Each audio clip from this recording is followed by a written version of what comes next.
வா வா போடு, பசி வயத்தை கிள்ளுது. முருங்கைக்காய் மட்டும் நிறைய போடு, இப்போதைக்கு எனக்கு அதான் தேவை. ஆயிடுச்சா? கல்யாணம் ஆயிடுச்சான்னு கேட்கல, சாப்பாடு ஆயிடுச்சான்னு கேட்டேன். இங்க வா. அது சரி, உனக்கு எத்தனை வயசு ஆகுது? 20 வயசு. 20 வயசு ஆகுதா? இதையே நீ எத்தனை வருஷம் சொல்லிக்கிட்டு இருக்க போற?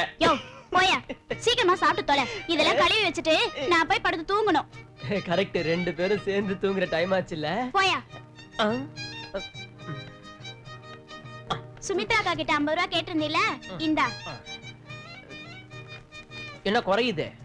50 ரூபாய் தான் கொடுத்தாங்க, நான் 30 ரூபாய் எடுத்து லேகியம் வாங்கணும். என் உடம்பு பெருக்க வச்சு உன்னை திருப்தி படுத்தணும். ஆமா, பெரிய பைல்வான். என் உடம்ப கேவலமா பேசாத, இன்னொரு சான்ஸ் எனக்கு கொடுத்து பாரு, தெரியும். கரும, இந்த உருளைக்கிழங்க பார்த்தாலே ஒரே கேஸா வருது.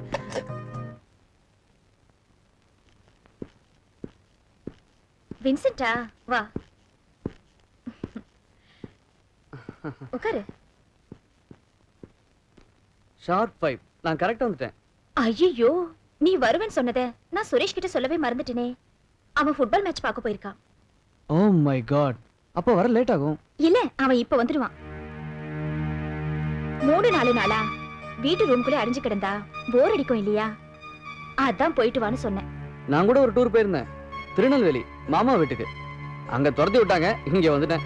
துரத்தி விட்டாங்களா? மாமா வீட்ல எல்லாம் பொம்பளை பிள்ளைங்களாச்சே. தேவி, ஐயோ ப்ளீஸ், டீலாம் வேண்டாம், நான் இப்பதான் குடிச்சிட்டு வந்தேன். கொஞ்ச நேரம் வெயிட் பண்ணா சுரேஷும் வந்துருவான் இல்ல? அவன் வர லேட் ஆகும், நீங்களே சொல்லிடுங்களேன். நான் வரேன்.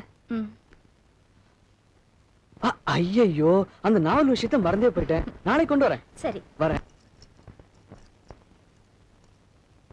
சுரேஷ், சுரேஷ். என்ன தேவி? நான் மார்க்கெட்டுக்கு போறேன். சுமித்ரா அக்கா என்ன கேட்டாங்கன்னா சொல்லிடு. சரி.